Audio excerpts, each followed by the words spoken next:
Hello, students and travelers. Welcome to Casual Conversations with Teacher Kim. Today is Wednesday, the 8th of December, 2021, and we're coming to you from Pool Party Hostel in Siem Reap, Cambodia. Today's casual conversation is with Malik. His English-speaking skills and vocabulary are exceptional, and he speaks many languages. Which languages do you speak? Well, I speak English, Arabic, Urdu, Hindi. Well, Hindi and Urdu is kind of similar, but still different languages, and a bit of Farsi, which is Persian. Which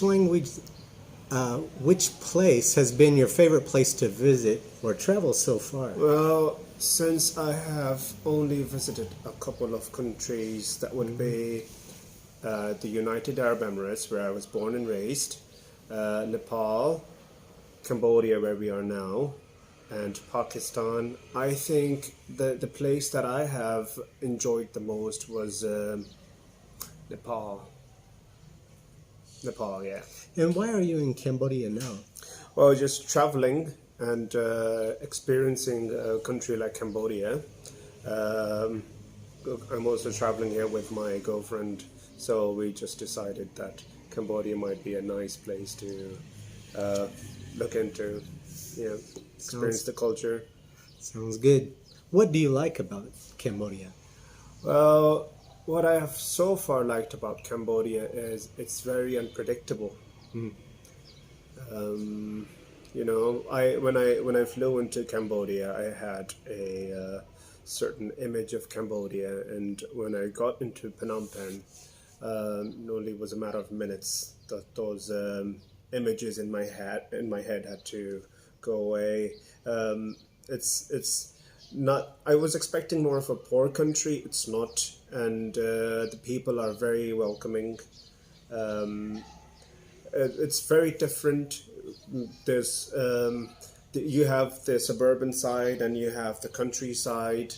We are sat in Siem Reap, which is more of like a countryside, and you have these temples, and it's just a amazing place because they have so much history, and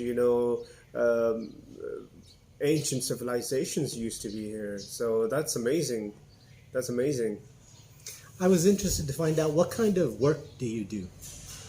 So I work as a health and safety officer, HSE, Health, Safety and Environment. So in layman's terms would basically be, if I were to be in a room, I have to point out what could be hazardous to your health.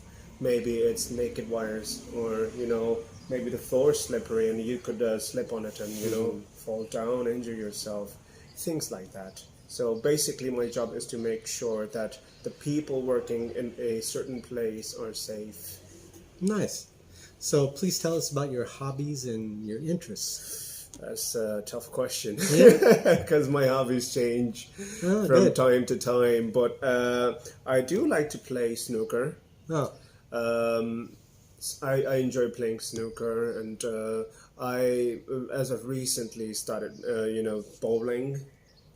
Yeah, so one of my favorites. Bowling, yeah. So I think snooker and bowling, and do like to play cards.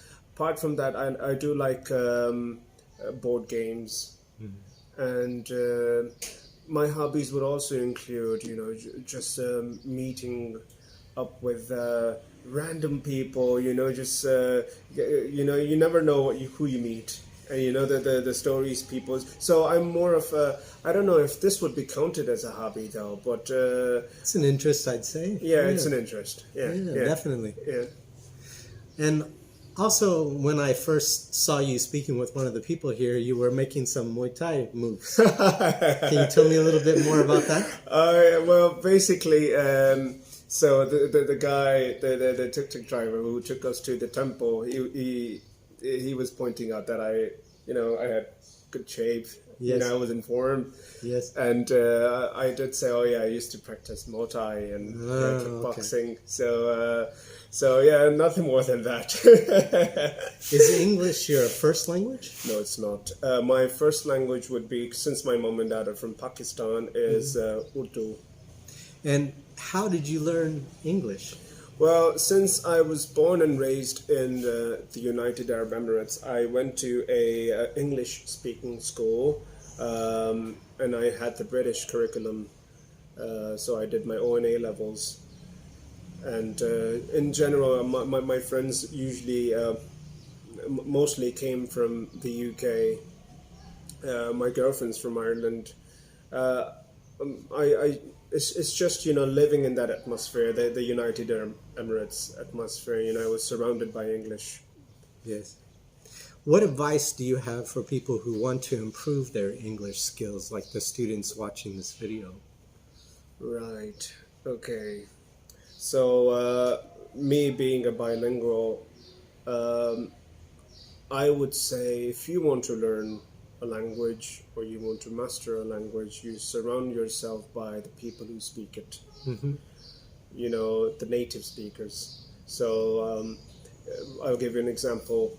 My friends who also were born in the United Arab Emirates, but they were not able to speak Arabic. Mm-hmm. But I did. Not only did I speak Arabic, I spoke it as if I was from the United Arab Emirates. I was like an Arab. I had the accent. Yes. And the reason for that being is I surrounded myself with the natives of the language, and it's easier to pick up. What will you do if you're in a situation and the other person can't speak English, mm-hmm. and you can't speak their language? So you start learning, right? How do you say this and how do you say that? And you must have good ears. Try to pick on the accent. Don't skip that.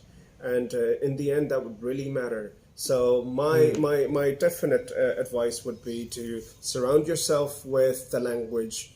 Try to be in a circle where you can find native speakers. Yes.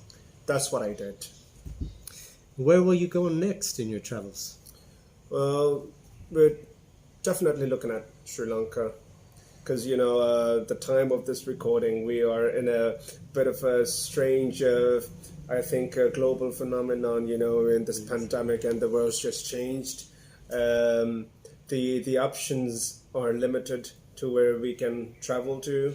So definitely Sri Lanka, especially because this is around Christmas time. So I think Christmas in Sri Lanka should be nice. Wow, that sounds beautiful. Well, that's it for today.